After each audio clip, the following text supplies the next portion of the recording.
What do you need to know about the crime of burglary third degree in Huntsville and Madison County, Alabama? Well, the first thing you need to know is what's required for the crime to be committed. It needs to be that someone enters or remains unlawfully in a building with the intent to commit a crime in the building. That particular crime is a Class C felony, and a Class C felony means the range of punishment is from a year and a day to 10 years in prison. Now, let's get to the fun part. I'm going to give you an example. Tell me if the person's guilty or not guilty. Let's say that you have a sweet Aunt D, and she goes to the local church and she bakes her famous pecan pie, and she puts it on a table by the window there.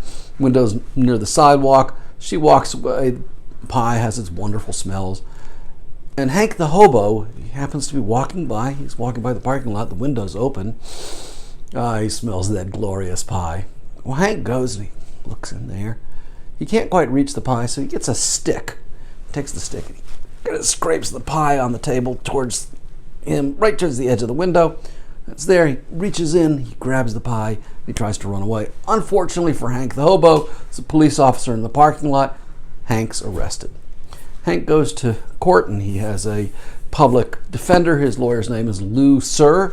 And Lou says to the judge, he says, "Gee, Judge, I move to dismiss the charges because, after all, Hank didn't break or enter the building." Now, what's the judge going to do? Is that motion going to be granted or denied? You probably have figured it out, but the motion would be denied. Why? Well, Hank did enter the building.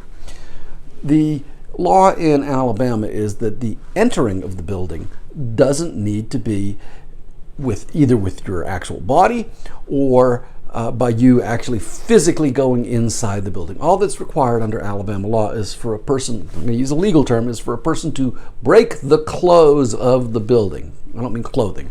Close is there's an invisible barrier. Well, think of it like a force field. And so if this is my house and this is my open window here, this is inside and that's outside, you're not allowed to go from here to there if you have the intent to commit a crime. That would be a burglary. As soon as you stick your arm through that window, you've committed a burglary. It doesn't require an actual breaking. You don't have to take a brick and throw it through the window. You don't have to break in.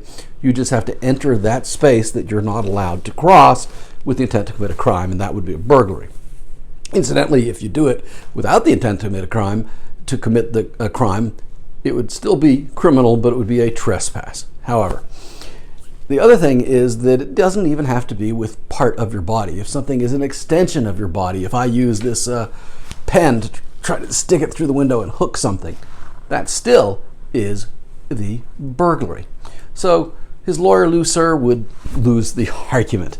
Now, let's say Hank is lucky enough that the judge gives him probation, and after meeting with his probation officer, Hank the hobo's headed home, and he sees sweet Aunt D. She has left the window open in her home, and she has her string of Sunday pearls hanging by a chair.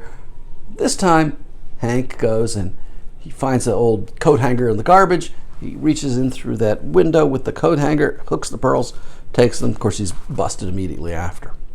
Is Hank guilty of burglary third now? Well, you probably have realized that using that coat hanger to get it is still a burglary, but it's not a burglary in the third degree. The difference between burglary third and burglary second is Alabama law gives extra protection to a dwelling, to anywhere that a person lives, house or apartment, whatever. And so since Hank entered with the coat hanger the dwelling, he's now charged not with burglary third, but burglary second, which is basically you do the same thing, but it's a dwelling. And so now Hank went from the lower sentence to a Class B felony, and his range of punishment is 2 to 20 years in prison. We certainly hope that neither you or anybody you love is in any kind of criminal trouble. But if you are and you'd like our help, just give us a call. The phone number is below. And I hope you found this video to be helpful and informative. Thank you for watching.